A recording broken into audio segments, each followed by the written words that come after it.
Assalamualaikum warahmatullahi wabarakatuh. Alhamdulillahi rabbil alamin.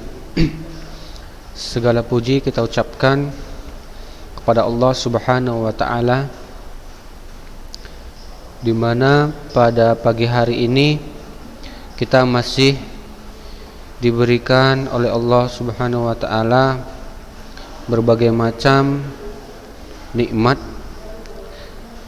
di antaranya nikmat kesehatan, nikmat kesempatan, serta nikmat waktu luang, dan yang paling besar nikmat yang diberikan oleh Allah Subhanahu wa taala, yaitu nikmat Islam dan nikmat sunnah. Anak didik kami kelas 9C dan 9D. Adapun materi kita pada hari ini yaitu tentang pewarisan sifat. Ya. Tentang pewarisan sifat.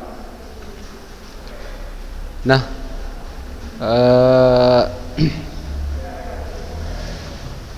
ini ya, kita masuk ke bab baru ya. Bab sebelumnya yaitu tentang perkembangbiakan pada hewan dan perkembangbiakan pada tumbuhan. Nah, ini kita masuk bab baru yaitu tentang pewarisan sifat. Nah, seperti yang sudah kita ketahui ya, setiap makhluk hidup itu mengalami yang namanya perkembangbiakan. Ya, setiap makhluk hidup itu mengalami yang namanya perkembangbiakan ya.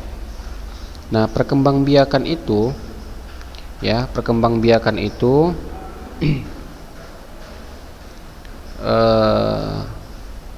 tentunya nantinya akan menghasilkan keturunan. Dari perkembangbiakan tersebut akan menghasilkan keturunan, kan gitu.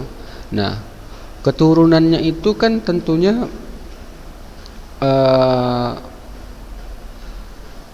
memiliki persamaan dengan induknya, kan begitu. Nah, jadi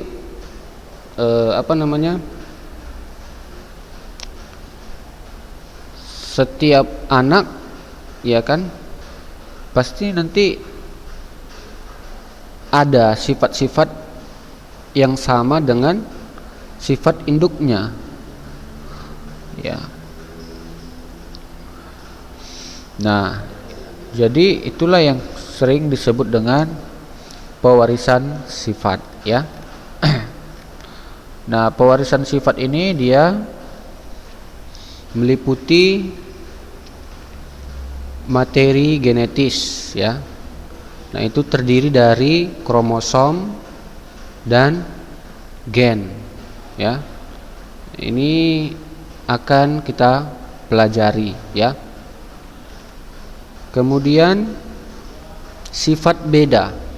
Nah, sifat beda. Nah, nanti akan dipelajari ya. Sifat beda itu dia ada yang monohibrid dan ada yang dihibrid.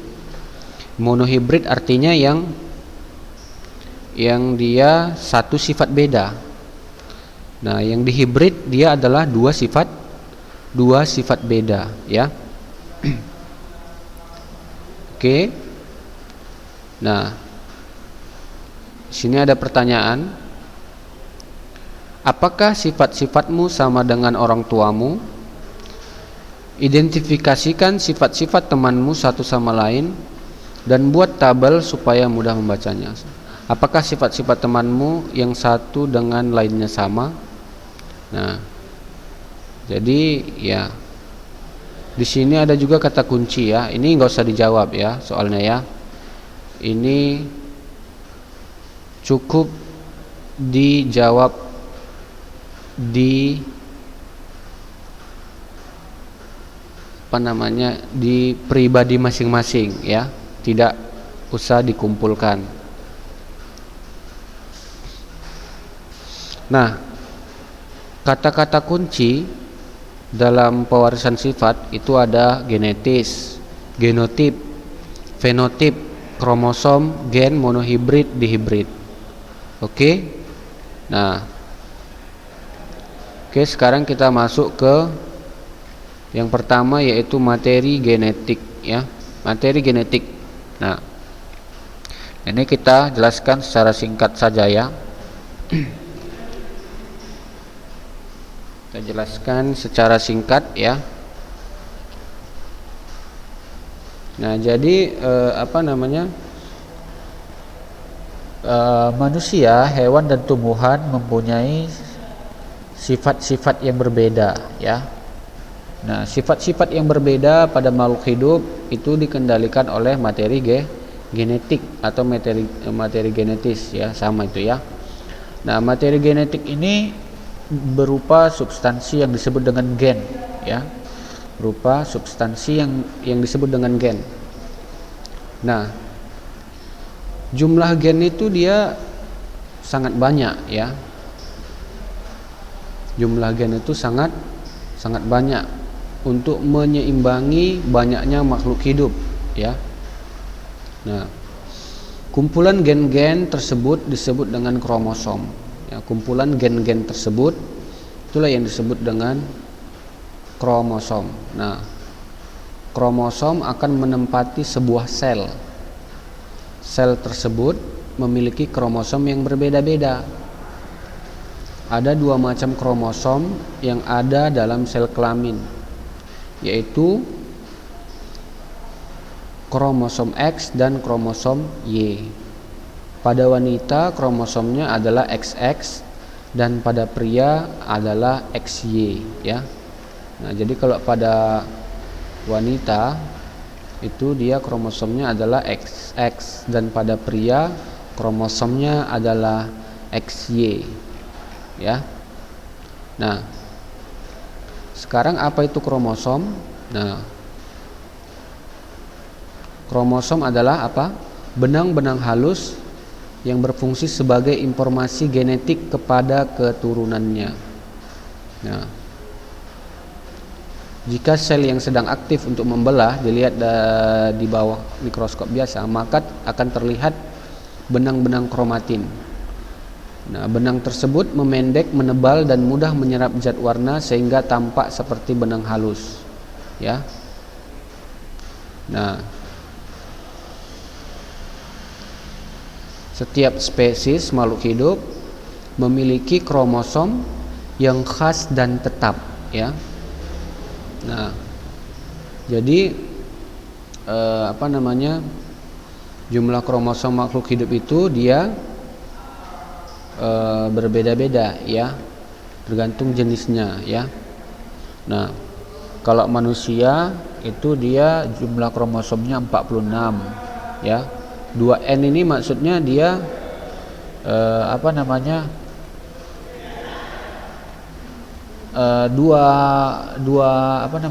dibilang ya, diploid, ya.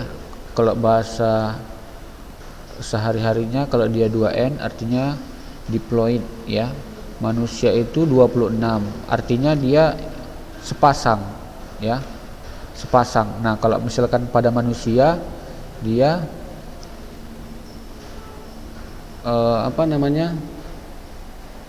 nah ini bisa kita lihat dia diploid, ya.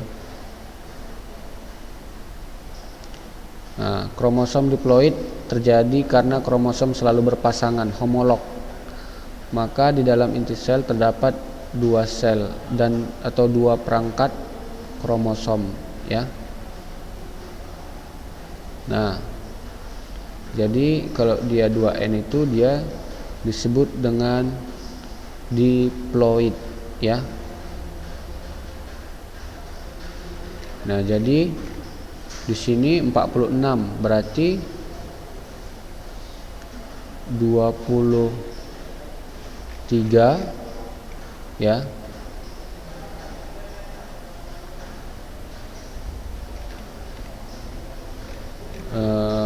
Kalau dia yang homolog, ya.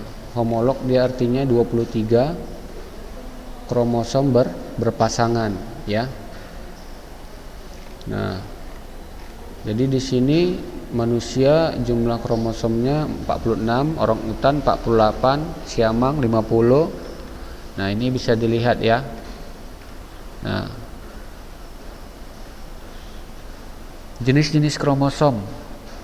Ada beberapa jenis kromosom, yaitu kromosom homolog ya. Kromosom homolog yaitu kromosom yang berpasang-pasangan.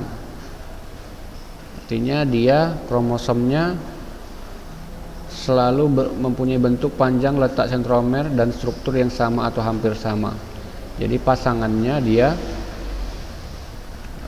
memiliki struktur yang sama atau hampir sama. Sentromer adalah kepala atau pusat kromosom. Letaknya ada yang di tengah ujung dan sepertiga panjang kromosom ya. Sepertiga panjang kromosom. Nah, pada tubuh manusia terdapat 46 kromosom terdiri dari 23 kromosom homolog ya. Jadi dia setiap pasang kromosom homolog itu dia satu pasang. Sehingga kromosom sel tubuh manusia terdiri dari 23 macam. 23 macam ya. Tapi dia berpasang-pasangan.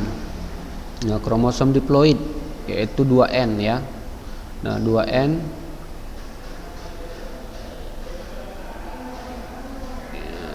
artinya dia berpasangan, homolog 2N, iya kan? 2 kali 23 sama dengan 46 kalau pada manusia ya. Nah, kemudian N ini adalah kromosom yang tidak memiliki pasangan atau hanya memiliki seperangkat kromosom.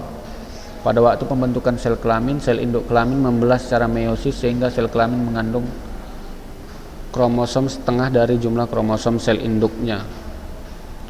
Nah, jadi kromosom sel kelamin manusia tetap mengandung 23 kromosom tetapi tidak berpasangan ya.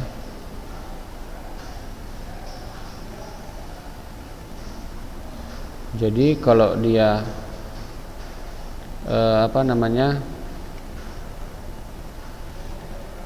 kromosom sel kelamin ya, pada waktu pembentukan sel kelamin, maka sel induk kelamin itu membelah secara meiosis. Nah, sehingga sel kelamin mengandung kromosom setengah dari jumlah kromosom sel induknya. Jadi pada waktu pembentukan sel kelamin kemarin ya udah kita pelajari bahwasannya kromosom ketika dia membelah secara diploid 2N, kemudian kan nanti terjadi pembelahan secara meiosis. Nah, meiosis ini artinya haploid ya. Jadi haploid itu artinya dia N, 23 kromosom, kemudian 23 kromosom. Itu kalau pada pembentukan sel kelamin. Nah, kromosom sel kelamin bergabung dalam zigot. Nah, jadi kromosom itu, sel kelamin itu dia bergabung dalam zigot. Nah, zigot ini yang kemudian berarti zigot itu artinya zigot itu dia haploid kan gitu. Haploid hasil pertemuan dari dua sel kelamin kan gitu, sel kelamin perempuan dan sel kelamin jantan, sama-sama haploid. Kemudian Ketika sudah bertemu membentuk zigot, dia akan menjadi diploid atau 2N. Nah, zigot kemudian membelah secara mitosis berulang kali sehingga dihasilkan tubuh manusia seutuhnya. Nah, kemudian gen itu apa? Gen itu adalah bagian kromosom, ya, atau satu kesatuan kimia dalam kromosom yang mengendalikan ciri genetis suatu makhluk hidup, ya. Nah, gen inilah yang akan menurunkan sifat dari induk kepada anaknya. Nah,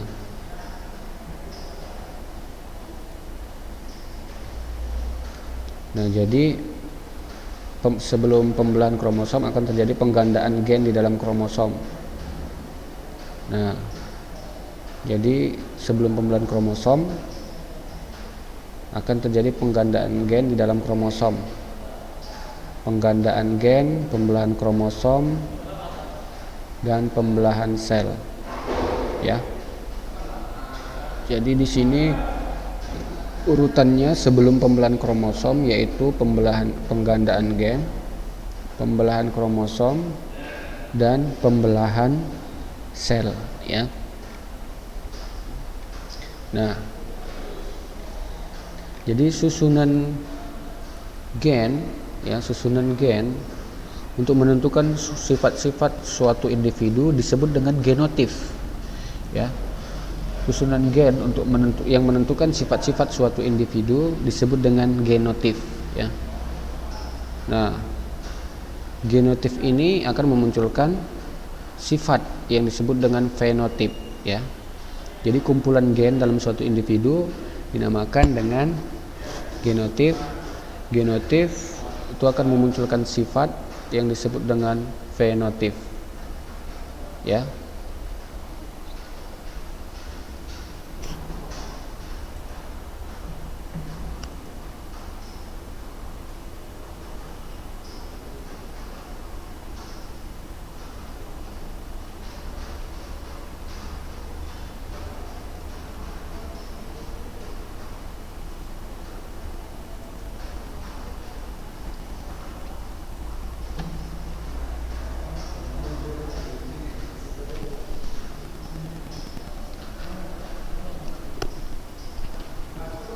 Nah, oke, kita lanjutkan ya. Nah, jadi genotif itu adalah sifat yang tidak nampak, yang tidak bisa diamati oleh indera, ya, karena dia hanya bersimbolkan dengan huruf-huruf, ya. Jadi kalau dia genotif itu dia disimbolkan dengan huruf-huruf, ya. Misalkan gen rambut lurus, LL, L besar. Kemudian gen warna merah, M besar. Kemudian gen buah bulat disimbolkan dengan B besar dan sebagainya, ya. Nah, itu merupakan genotip, yaitu merupakan genotip, ya. Genotip, ya. Berarti gen, ya, gen kumpulan dari gen-gen itu disebut dengan genotip, ya. Nah, simbol genotip tidak hanya menggunakan huruf besar tetapi juga huruf kecil, ya. Jadi kalau dia huruf kecil berarti dia sifatnya resesif. Kalau dia huruf besar sifatnya dominan, ya. Misalkan T besar berarti sifat tinggi. Kalau T kecil berarti sifat rendah, ya. Sifat rendah. Nah, sifat tinggi akan mendominasi sifat rendah, ya. Sifat tinggi akan mendominasi sifat rendah, sehingga jika dikawinkan menghasilkan sifat ini T besar T kecil. Nah, ini dia sifatnya masih tinggi, ya. Contoh lain misalkan warna merah bunga dominan terhadap sifat warna putih, yang warna merah disimbolkan dengan M dan warna putih disimbolkan dengan M kecil, ya, M besar dan M kecil. Nah, berarti di sini dia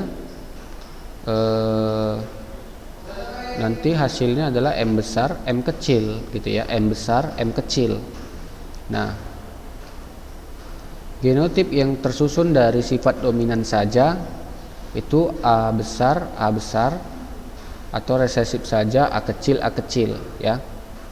Nah, kalau dia yang dominan saja itu dia A besar, resesif saja itu A kecil ya. Disebut dengan homozigot. Homozigot itu artinya dia sama A besar ya. Kalau dia A kecil gitu. Nah, kalau genotip yang tersusun dari sifat dominan dan resesif A besar A kecil disebut dengan heterozigot ya. Berarti dia satu A besar satu A kecil, maka disebut dengan heterozigot.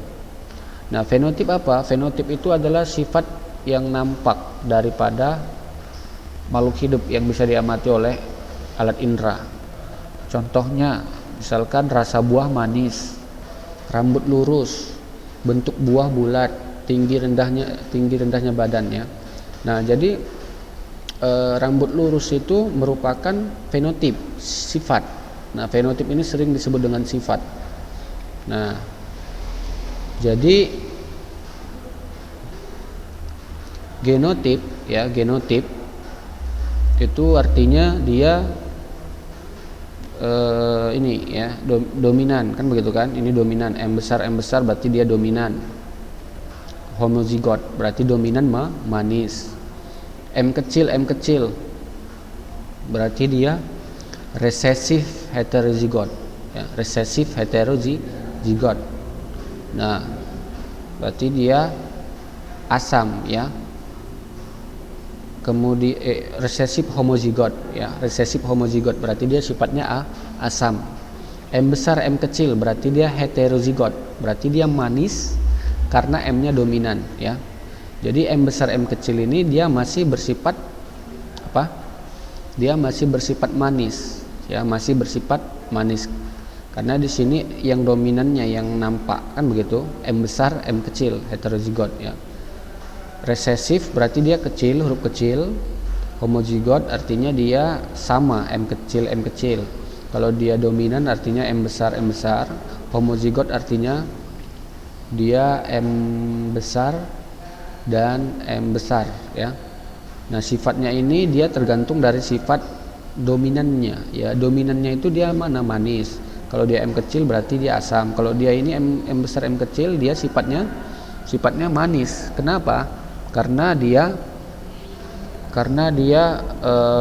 yang dominan adalah manis. Sedangkan M kecil itu dia resesif ya. Jadi sifat yang nampak itu adalah sifat yang dominan. Nah, kemudian kita masuk ke persilangan monohibrid dan dihibrid ya. Nah, dalam suatu persilangan perlu diketahui terlebih dahulu istilah-istilah yang digunakan. Istilah-istilah dalam persilangan dapat kamu pahami pada uraian berikut. P. Parental artinya induk atau orang tua. F. Filial artinya keturunan. Nah, keturunan itu dia ada keturunan pertama namanya anak, keturunan kedua namanya cucu ya. Nah, genotip adalah sifat-sifat menurun yang tidak nampak dari luar, disimbolkan dengan pasangan huruf. Nah, misalkan contoh A besar. Nah, ini termasuk genotip ya. A besar A kecil. Nah, biasanya dia satu sifat itu dia dua huruf ya. Satu sifat dia dua huruf. Misalkan seperti yang ini tadi ya, manis, maka sifatnya adalah M besar. Nah, jadi satu sifat itu dia dua huruf ya. Jadi kalau seperti ini misalkan, nah dia jadi disimbolkan dua huruf. Satu sifat itu dua huruf. Nah, jadi kalau misalkan dia ada 4 hurufnya berarti ada dua sifat. Nah, seperti ini ada dua sifat. Nah, ini dinamakan dengan genotip ya. Nah, gamet itu apa? Gamet itu adalah sel kelamin dan berasal dari genotip. Gamet adalah sel kelamin dan berasal dari genotip ya. Contoh, Genotip A besar A kecil. Gametnya apa?